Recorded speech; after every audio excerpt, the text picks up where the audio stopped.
नमस्कार मित्रमैत्रिणींनो, आज आपण वाचत आहोत साने गुरुजी यांचं श्यामची आई हे पुस्तक. यातील आपण रात्र 9वी मोरी गाय हा भाग वाचणार आहोत. सुरू करूया. बारको आला की नाही, आज त्याला मी दुपारी रागे भरलो होतो.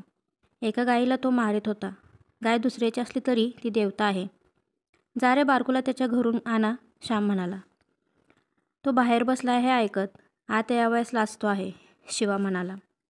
श्याम उठला व बाहेर आला. त्याने बारकोचा हात धरला. बारको ओशाळा होता.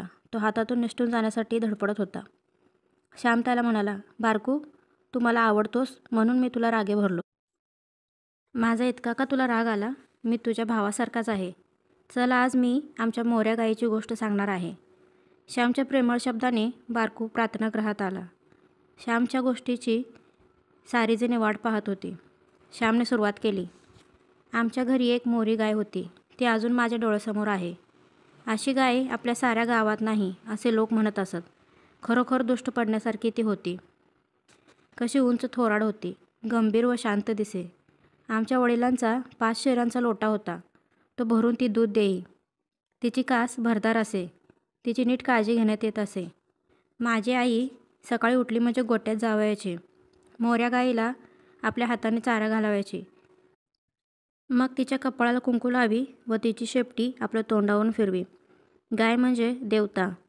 गाईला ही थोरवी बायकाने दिली आहे. परंतु आज खरी गोपूजा राहिली नाही.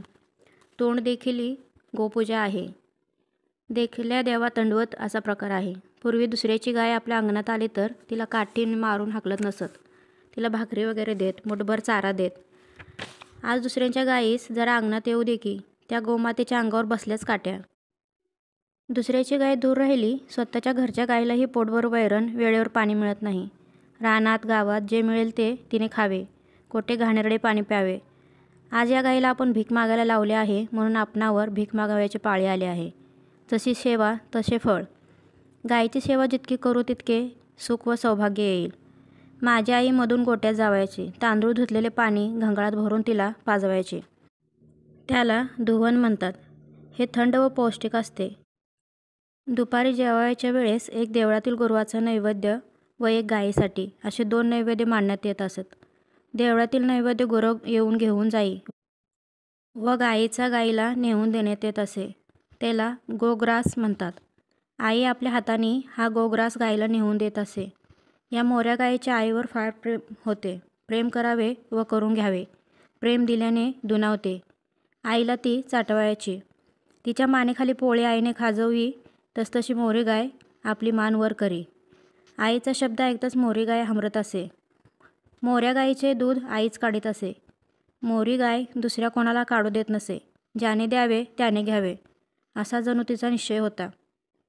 दुसरे कोणी जर तिच्या कासेला बसले तर ती त्यास हुंगून पाही. गंधेन गाव पश्यंती. गायी वासाने ओळखतात.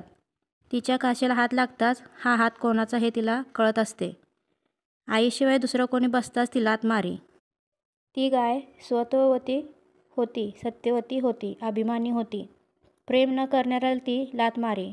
पाप्या, माझ्या कासेला तू हात लावू नकोस. माझ्या कासेला हात लावण्यासाठी माझा प्रेमळ वत्स होऊ नये असे जणू ती सांगत असे.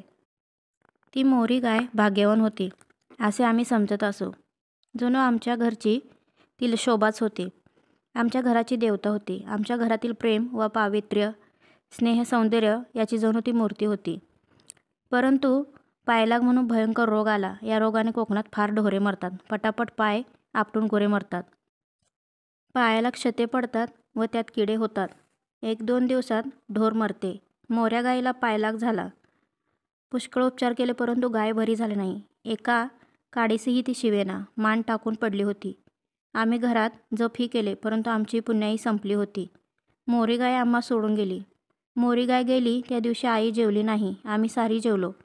आईला किती वाईट वाटले ते मी कसे सांगू. जो प्रेम करतो त्यालाच प्रेम वस्तू गेल्याचे दुःख कळते. इतरांस काय समज. मोरी गाय जेथे मेली त्या जागेवर आई पुढे काही दिवस हळदकुंकू व फुले वाहत असे. कधी कधी बोलताना आई म्हणे, मोरी गाय गेली व तुमच्या घराण्याचे भाग्यही गेले. त्या दिवसापासून घरात भांडणतंटे सुरू झाले. भरल्या गोकुळासारखे तुमचे घर पूर्वी गावात दिसे.